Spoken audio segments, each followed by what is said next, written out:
What's up, guys? Welcome back to another video on the channel. I'm going to be doing something a little different. I saw this article come out by ESPN, the way too early 2024 power rankings for the NBA.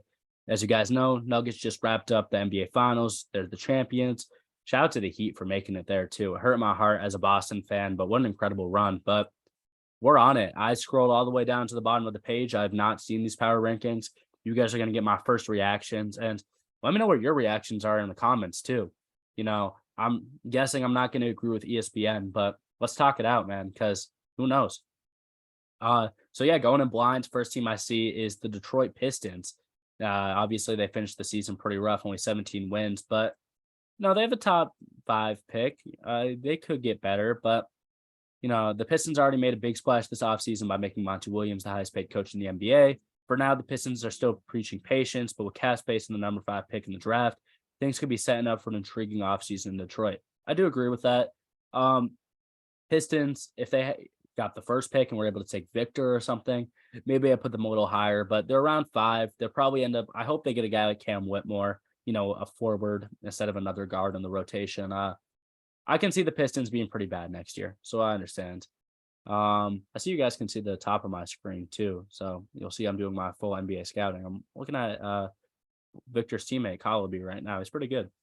Next up is the Hornets. The Hornets, also a team that didn't get the first pick. They're going to be able to take.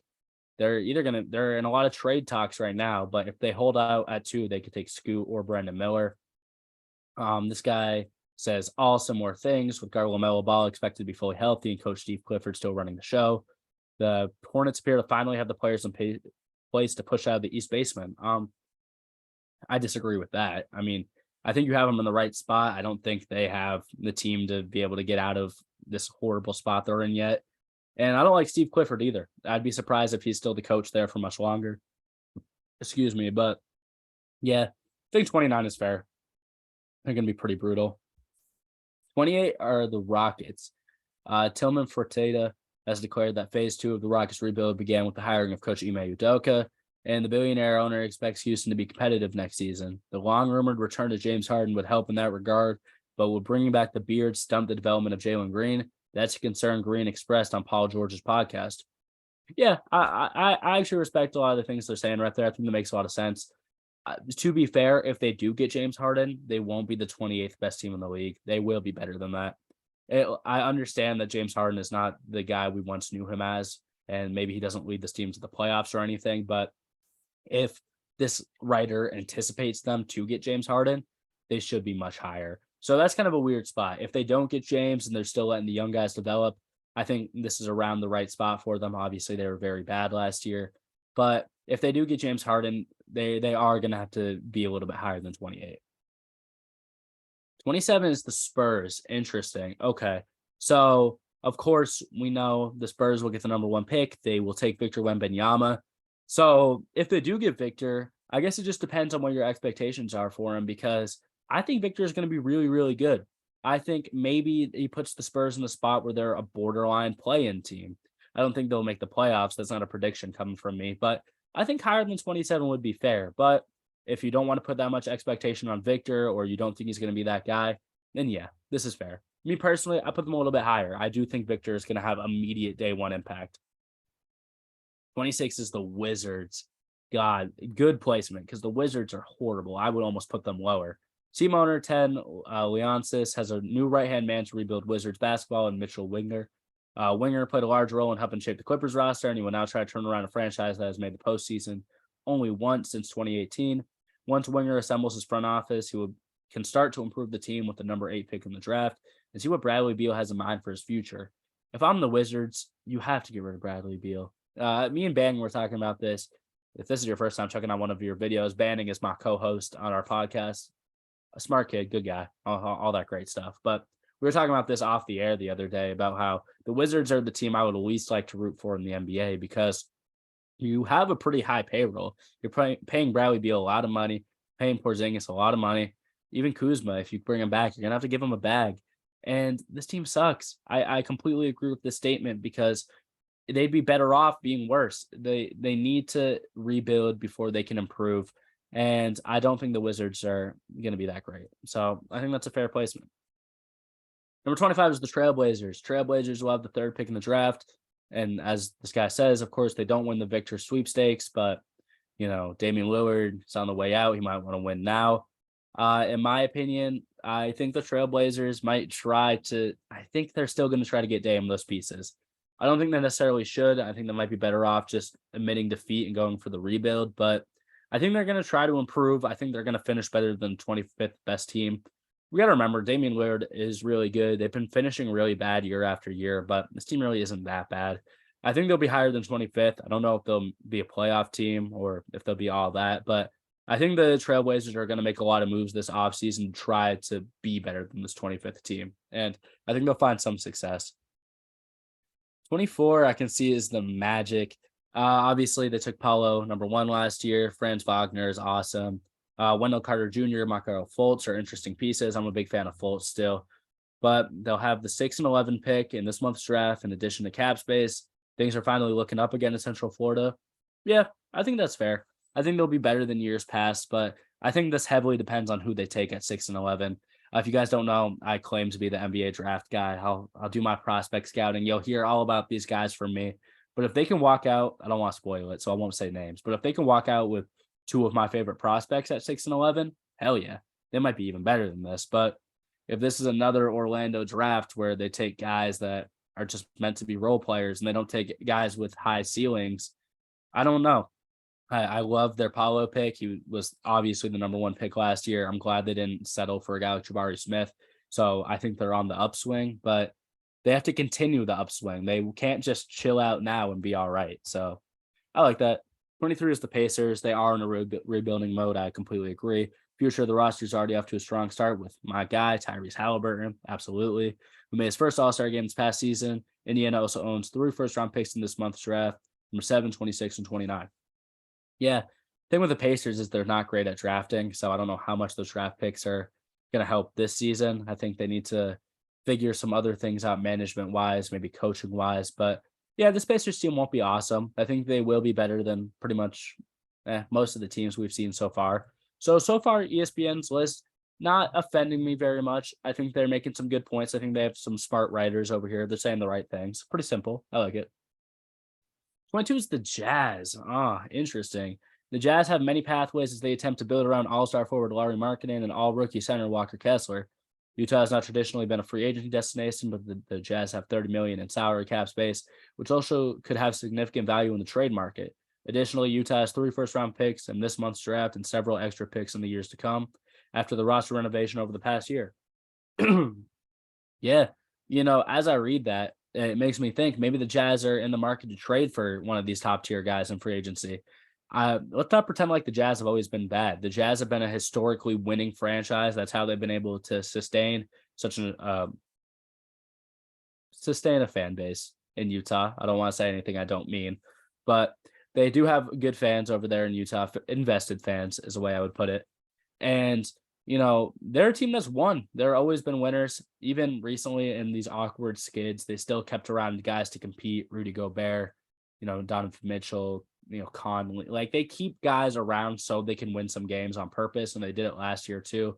We knew they weren't winning anything, but they wouldn't tank, and I respect them for that. So with 30 million in cap space, maybe they go out and make a trade. Maybe they are much better than 22 next year. But if things fall apart, if Lauri Markkinen was just kind of a one-year wonder, which could very well be possible, then this team could also suck. So I think it's a good placement. It's interesting. I could see it either way. Raptors at 21. The Raptors are hiring Grizzlies assistant Darko Rajakovic. I'm still working on him as the franchise's replacement for Nick Nurse, but that's just the beginning of their work this summer. Van Vliet will become a free agent, and Gary Trent and Jakob Poeltl are expected to join him. 2 more players, Pascal Siakam and OG Anunoby, are a year away from getting there. See, on paper, this Raptors team is good. This is still a playoff Raptors team, but as the ESPN writer here mentions, they might blow it up. I think we live in a world where the Raptors might be the worst team in the league next year, just because if they blow it up. If they keep Van Vliet, they keep all the pieces around, and they let the new coach, implement his system with these guys, that could be a playoff team. But if they blow it up like this article suggests, and like most articles suggest, I think it's very commonplace, they might be the worst team in the league. So I kind of see where they're going from here. It's weird to see a team that is good on paper this low, but if they make the trades that they're projected to make, put them last for all I care. Number 20 is the Bulls. The Bulls could face some major roster decisions with Nikola Vucevic and Kobe White entering free agency. However, despite missing the playoffs this past season and winning one playoff game over 2 campaigns with the score, Bulls vice president vice president says he intends to keep the roster intact. Yeah, if he does keep the roster intact, it's right around here. Not a really talented team yet. I love DeRozan. I love Levine. I really like the roster they've built, but they have to figure out what they're doing with Vucevic and White. I think that's a great point. So there's a lot of moving pieces over there. I feel bad for Bulls fans. They're kind of just in a slightly better place than Wizards fans, but if they keep this core together for 2 years without changing anything, they're going to be worse off than the Wizards fans. So I don't know. Number 19 is Brooklyn. The Nets love Mikal Bridges. They believe in young players, Cam Johnson, Nick Claxton. Nick Claxton, we're a big fan of him on the channel. Love Nick Claxton, man. They hope to get Ben Simmons. They hope Ben Simmons can turn around his career. The Nets have a long way to go to get back-to-back championship succession, but they do have picks number 21 and 22 in this month's NBA draft, as well as trust in the culture they've put back together. I completely agree with the things they said. I completely disagree with the ranking. The Nets are horrible. The Nets on paper are worse than pretty much every team we've talked about since Orlando. So they should be in the bottom 25. I'm glad the Nets believe in their young core, and I would too. The young core is not winning that team 40 games next year. That young core is not good enough. I like Mikal Bridges, but Mikal Bridges is not meant to be the highest scorer on your team. And in Brooklyn this next year, he probably will be. So I just don't think a team finds a lot of success that way. They have a ton of young guys that I really like. I'm glad they like their core because I think they built up a really good one. They're just maybe a year away from being a year away, if you know what I mean.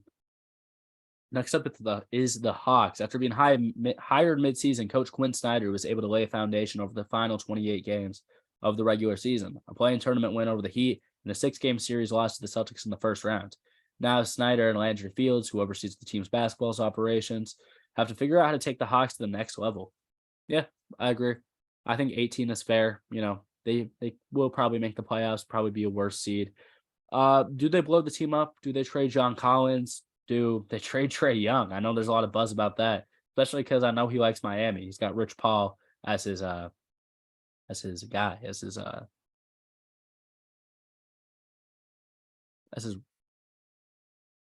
he has Rich Paul in his wheelhouse. I'm not thinking of the word right. As his agent. He has Rich Paul as his agent. So there's always going to be a Miami connection there. Sorry about the brain fart there, guys. But yeah, I think 18 is a fair enough spot. I think they're going to be a worse level playoff team, but they're another team that could decide to blow it up. I don't think they have to blow it up and get worse. I think they could blow it up and get a lot of really cool pieces and maybe just present a different team. Maybe let some young guys like a Kung Wu, really show out, let Jalen Johnson have a role, a lot of ways the Hawks could go. I think 18's fair. 17, I can see it's the Mavericks. I think the Mavericks are going to be better than this. I think the Mavericks, I say this every year. It's kind of like in football, I talk about the Chargers every year, but the Mavericks are going to be really good. I think Kyrie's coming back. It remains to be seen if other suitors emerge for Kyrie. I think Kyrie will be back, and I think the Luka and Kyrie thing with a whole offseason under their belt, this is a team that should be top 10 to me. I think the Mavericks are going to be really good next year. Screw the LeBron stuff. Who cares about any of that? I think this Mavericks team will be really solid, so I would put them higher. Especially over the Timberwolves. The Timberwolves were not nearly as successful as they hoped. Rudy Gobert, blah, blah, blah, injuries. No, the Timberwolves suck. The Timberwolves made one of the worst trades in NBA history. They will not be a good team next year. What about that team strikes me as someone I should be happy about? Gobert? Hell no. Cat? We can't keep rooting for Cat every year like he's going to get any better. It's really frustrating. This Timberwolves team is not good. And better than the Mavericks and Atlanta? Absolutely the hell not. And the Thunder. Wow, I didn't even think about them. The Thunder were supposed to be in the Victor Wembanyama sweepstakes, but instead found themselves sneaking in the 8. Did it all with Chet Holmgren being hurt. Shai Gilgeous-Alexander, first team All-NBA.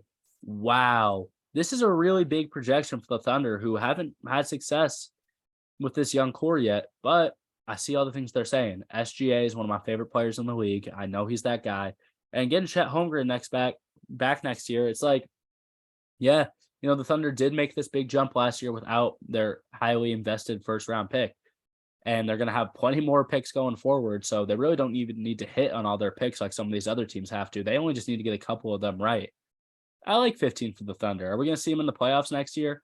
Let me know. Do you guys think we're going to see them in the playoffs next year? That's really weird. Number 14 is the Pelicans. All about health. I completely agree. Are they going to move on from Zion, though? If that Zion to Portland's buzz or that Brandon Ingram to Portland buzz, moving up for Scoot, which is a move I would like, is real, who knows where this team projects. But I think right now, with what we know, 14 is very fair. So I'll give Lopez, I wish I had his first name, but I'll give Lopez, the writer, a lot of credit. I agree. I think it's a good spot. Clippers fortunes rest on Kawhi Leonard's right knee. Paul George did not play in the first round because of a right knee sprain. Clippers will look to improve. I think they're going to be worse than this because I don't think Kawhi's going to play. What makes me think Kawhi's going to play, right? I haven't seen it. Who knows what his deal is? So I don't know if the Clippers are going to be this good. I think this is where we start to see the Clippers fall off and have to look at a brand new direction. Problem with them is they don't have any picks. They invested their whole future into Kawhi and Paul George, which, as we see with NBA Finals champions in the past, usually it's a good move to invest your future in Kawhi. It's worked out for teams in the past. I'm looking at you, Toronto, but it's not working out for LA. So this is really weird. I don't know. They might be worse than this, guys. They really might be. Next up is Cleveland. Yeah, we got Cleveland next. They had a disappointing playoffs this year, but a really impressive regular season. Obviously, Donovan Mitchell was awesome. And then they just have a core. McMahon writes it great. I mean, Mitchell, Mobley, Garland, Allen, even Okoro, I think will get better. They really do have some dudes over there. So I think 12 is fair. If you want my hot take, I think they'll be higher than this. I think Cleveland will be one of the best teams in the league next year, but it's a hot take and it's super early. So, ignore it if you want. And it's the Kings. The Kings obviously were the surprise team of last year. Over 50. Yeah, wow. Just I'm looking at what Andrews is writing here. It's incredible. I mean, they surpassed all expectations. And Fox, Sabonis, even Harrison Barnes, Harder. They all came together and had an incredible season. So I think it's going to be interesting. Do we see that same level of production next year? And I think this article putting them at 11 is anticipating a bit of a fall off, which I do think is fair. But I think the Kings have, a core intact that will perform at a high level again next year. I do think 11 is fair because there will be a step back, you assume, with the team that overperformed so heavily this year. Number 10 is the Warriors. I hate to say it, but there's a team I haven't seen yet that I don't know if they're going to be that good, but Warriors are at 10. Bob Myers isn't coming back. I think Draymond and Clay are both going to be back. I think that's fair to say. So this Warriors team is just going to run it back once again, and the guys are getting older. It's just the reality of the issue. They don't have a lot of young talent coming up. I know Jordan Poole, but Jordan Poole wasn't consistent last year. He's really got to step it back up and be that guy we saw from rookie, second year Jordan Poole. We got to see that Poole again. And I think we will. So I think 10 is fair. They're always going to be a team that's competing for the playoffs. As long as Steph Curry's in the league, he's going to be competing at the top of it. So I respect it. I think 10 is fair.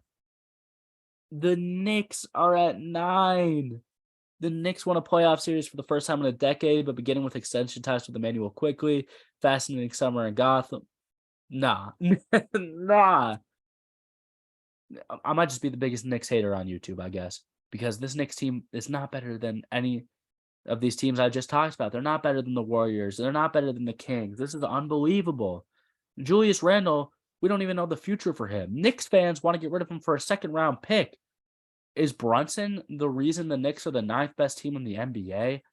I don't think so, guys. I really don't. Hey, come back to this. Put me in your cool Knicks edits if they're really good next year. I'll take the L on that.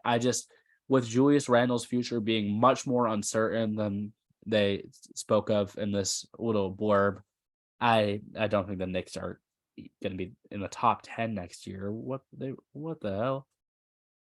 8 is the Grizzlies. This is a fair spot because we know the Grizzlies are really good when Ja Morant's on the court.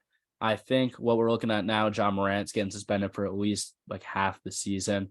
So yeah, with that being said, this Grizzlies team might start off really weak, but they have the pieces. They're going to move on from Dylan Brooks. I think Desmond Bane, when Ja is gone, is going to have some really great ball. He's going to kind of get into a groove. I guess that's the hope for Grizzlies fans. So 8-ish is fine. But if you want to put them lower because of the Ja Morant thing, they could start the year out really, really bad. And that might just screw up their season. So I understand. Number 7 is the Lakers. This is the team I was waiting to see, and this is ESPN. Of course, the Lakers are going to be high. I don't have a Lakers bias, but I'll tell you the truth. They're not that good. With LeBron kind of falling into a role player role now, and he's still great, don't get me wrong, but just the way he plays basketball, AD has to be the dominant player on the team. And I'm going to say it because it should be obvious, but people will deny it. AD needs to be healthy, and he is never healthy. So you're going to have an injured AD. LeBron is getting older. He's not going to be this in the star role every night like he used to be able to. And I love the role players you have, but what happens with Austin Reeves? Are you going to give him 20 million a year? That's a bad sign for your franchise. If you give Austin Reeves 20 million a year, you can't afford to keep some of those other great role players around. So I don't think the Lakers are going to be top 7. I think they're going to be good. Don't get me wrong, but I don't know about all that. 6 is the Suns. Suns are in a really interesting spot. I mean, no Monty Williams, which is very odd to me, but they moved on from him. They got Book. They're moving on from CP, but they have Book. They have KD. There's rumors they could be in the Harden race. This team is going to be really good next year. It's for the same reason the Nets teams from a couple of years back were good is the same reason this team is going to be good. It's just too much talent. But hey, for the same reasons those Nets teams failed, maybe these Suns teams will fail. There is too much of a good thing, and injuries are a really big part. And KD does get injured a lot now. He's older, he's got a slimmer build. It's just bound to happen. So, assuming the squad is healthy, oh yeah, top 6 easy. But you never really know. And moving on from Monty Williams is a move I did not like. Then we got the Sixers at 5. Sixers obviously were disappointing, knocked out in the second round again. But what the Sixers do have is a ton of talent. And even if they move on from James Harden, they get a guy like Beal, they get a guy like Van Vliet. They'll find ways to make this team talented. And Joel Embiid, reigning MVP. You can't tell me a reigning MVP who just came off a really good year is not going to have a team that's at least in the top 10. I think top 5 is more than fair. Sixers have a lot of questions, so I know this is before the off season. We'll have to get back to you. We'll get some more power rankings once the season's closer to beginning. But going into the off season, I like the idea of the Sixers walking out of it as a top 5 team. I think that's very fair. Number 4 is the Bucks. Obviously, the Bucks got knocked in the first round, but they have so much talent. I mean, Giannis is one of the best players in the world, top 3 at the very least. Drew Holiday always has production. We're going to get a healthy year of Middleton next year, which say what you will about Middleton, but when he's healthy, he's an amazing contributor to this team. He's a multi-time All-Star, deservingly. And the Bucks always find a way to be competitive. Obviously, they're having a new coach moving on from Budenholzer. So hopefully they get the right guy in. They build a strong team around Giannis. And if Giannis is your best player, you always have a chance to be one of the best teams in the league. So I'm with it. 3 is the Heat. After losing the NBA Finals, the Heat just completed one of the most unlikely finals runs in NBA history, becoming only the second and 8 seed to get to the game's ultimate stage after well-earned fade from blah, blah, blah, blah, blah, blah, blah. Pat Riley will have some decisions to make. Yeah. Gabe Vincent, Max Strus, both free agents. Tyler Hero coming off the injury. He was available for game 5, but didn't play, still really hurt. That's going to be a busy summer. I agree. Do the Heat go all out and make a move to get Damian Lillard? Do they get Jimmy Butler a co-star, or do they really believe in this core around them? I think it's in the Heat's best interest to go out and try to get a star. I know that might be like a basic take, but you have to make that next step. Making the NBA Finals is an amazing achievement. I'm not taking anything away from them, but at some point you have to be ready to win it. And I think we all knew the Heat weren't getting that this year. So it's going to be a fun offseason for them. I think 3 is fair. Yeah, they're going to put my Celtics at number 2. Very fair. You can't put them over the Nuggets. I mean, I'll scroll up a little bit. Yeah, I mean, Nuggets just won the NBA Finals, dominated. And if they matched up against the Celtics, they would have kicked the Celtics' ass. So I completely understand that. But to get more on the Celtics, obviously they almost came back from down 3-0, but they have to figure out what they're doing with Jaylen Brown. I mean, are you going to give him a Supermax contract, as they say in the blurb here? What are you gonna do with him? Is he the future? Do you split up the Tatum and Brown duo after all this time? Do you let it rock? Do you bring in more role players? Do you let Marcus Smart stick around, Brogdon? As a Celtics fan, I have a lot of questions. There's a lot of different ways this team could go, but kind of no matter which way they go, they're going to be really competitive next year. We're getting Jason Tatum in his prime. Assuming Jaylen Brown is still around, you're going to have him in his prime. The team's not going to be bad by any means, but if Celtics fans, I think, are fair to the question is when is it time for them to win the finals with this core? It's been a long 15 years since the Celtics fans have seen their team win a finals. So do they do it this offseason? Do they make moves? But a team that doesn't even really have to make moves is the Nuggets. I mean, yeah, they're losing Jeff Green, Jordan Bryant, Reggie Jackson, Ish Smith. Jeff Green's the only one of those guys that plays. All those rest of those guys, awesome vets. I hope they can stick around, but they're not getting PT for the Nuggets when it matters. I mean, wow, they have all their guys under contract. Bruce Brown is going to be the big one, though. Bruce Brown was incredible in the finals and the whole playoff run. He was the reason Denver even walked out with game 4 as a win. Incredible. He won them the game in Miami basically by himself when Jokic was in foul trouble. And we're talking about Bruce Brown. We're not talking about some star right now. That's awesome. But you have Jokic, Murray, KCP, Porter, Gordon, your whole starting lineup all under contract, and you just dominated the league and won the finals. I'm glad the Nuggets are finally getting their respect. They've deserved it for a long time, and there's absolutely no way you can put a team over the Nuggets right now. What an incredible finals run, and looking forward to next season already. These were ESPN's way too early predictions for next year. Obviously, a lot of things are bound to change, but my overall opinions, I don't think ESPN did that bad of a job. The big market teams, they put a little bit too high, but it's ESPN. That's no surprise to anyone. But let me know in the comments what you think. Who's too high on this? Who's too low? Where do you think your team's going to finish next year? If I said something about your team that is not right, tell me in the comments. I'm always willing to learn. It's going to be a fun off season. So, yeah, that's going to do it. Stay safe. Love you guys. Have a great day.